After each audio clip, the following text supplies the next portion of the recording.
त्या पायाला पण तिच्या मार लागलाय. या पायालाही हात लावू देत नाही ती. आणि नाकातनं तिच्या अजून पण रक्त निघते बघा.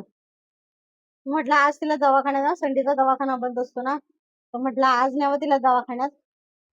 तर आज नेले ना 6 वाजता तिला हॉस्पिटलमध्ये. तर भरपूर तिनं एवढी घाबरलेली ना, आणि ती जस्ट आली आणि इथे ना माझ्या बॅगे ठेवलेल्या या कोपऱ्याला आले आणि तिथे घुसली ती पटकन. आणि मला माहितीच नाही की घरामध्ये मांजर आली म्हणून.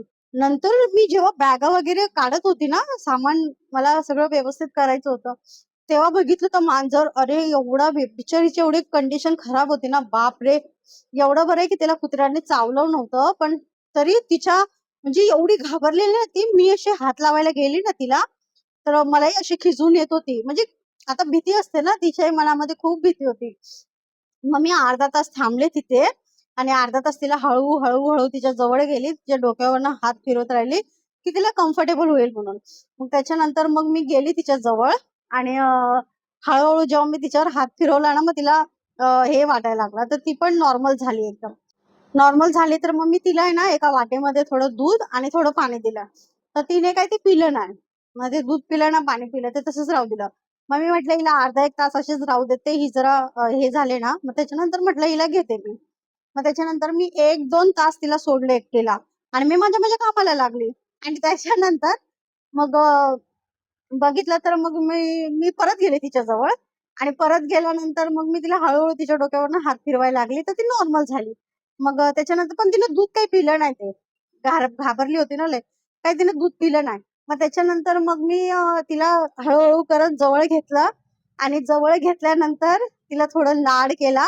त्याच्यानंतर ती कम्फर्टेबल झाली. कम्फर्टेबल झाल्यानंतर त्याच्या अर्धा एक तासानंतर तिने ते दूध पिलं. आणि आज 2 दिवस झाले.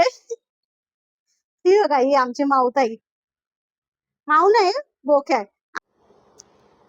त्याच्यानंतर एवढी फ्रेंडली झाली की आम्ही जिथे झोपतो ना तिथे येऊन झोपते. आम्ही काही करत राहिलो ना, आमच्या मागे मागे येते. म्हणजे ती गेलीच नाही त्याच्यानंतर. आता कुणाची पाळलेली मांजर आहे का सोडलेली मांजर आहे ते काय माहिती नाहीये. पण त्याच्यानंतर जर ती इथे आली ना, त्याच्यानंतर ती काय परत गेलीच नाही. इथेच आहे. आणि एवढी क्यूट आहे ना. पण आमच्या पिल्लूची, अरे बापरे, आमच्या पिल्लूचं तर विचारू नका. एवढा त्याला असं झालं काय करू काय नाही, तिला थोडं आम्ही लाडीगोडी लावतो ना, तर त्याला एवढा राग येतो ना तिथून. इतकं हे करतो तो आम्हाला की तिला हात कशाला लावताय म्हणून. भरपूर क्यूट आहे हा ही. लय म्हणजे एवढं. आणि चिकन वगैरे खात नाही. मला वाटतं तिचे दात अजून आलेले नाही आहेत तिथे, कारण की बच्चू आहे ना, अजून छोट आहे. आणि तिला लाड केला ना बघा, याच्यावाली कशी जाऊ. याला ना घरातच बांधून ठेवावं लागतं. का? कारण की त्याला तिकडे बांधलं ना, एवढ्या लोकांना भुकतो. अरे बाप रे. फक्त त्याचाच आवाज. रोडावरचं एक कुत्र भुकत नाही, पण यालाच काय होतं काय माहिती, नुसतं भुकत असतो लोकांना पाहून. काही सोडत नाही ना, लोक सोडतो ना, गाड्या घोड्या सोडतो. गाड्यांनाही पाहून भुकतो ना, कुत्र्यांना मांजरींना सगळ्यांना पाहून भुकतो.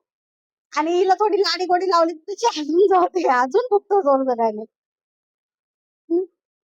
तर फ्रेंड्स, तुम्हाला जर माझा व्हिडिओ आवडला असेल, आमची ही क्यूट कॅट आवडली असेल, तर माझ्या चॅनलला नक्की लाईक आणि सबस्क्राईब करा.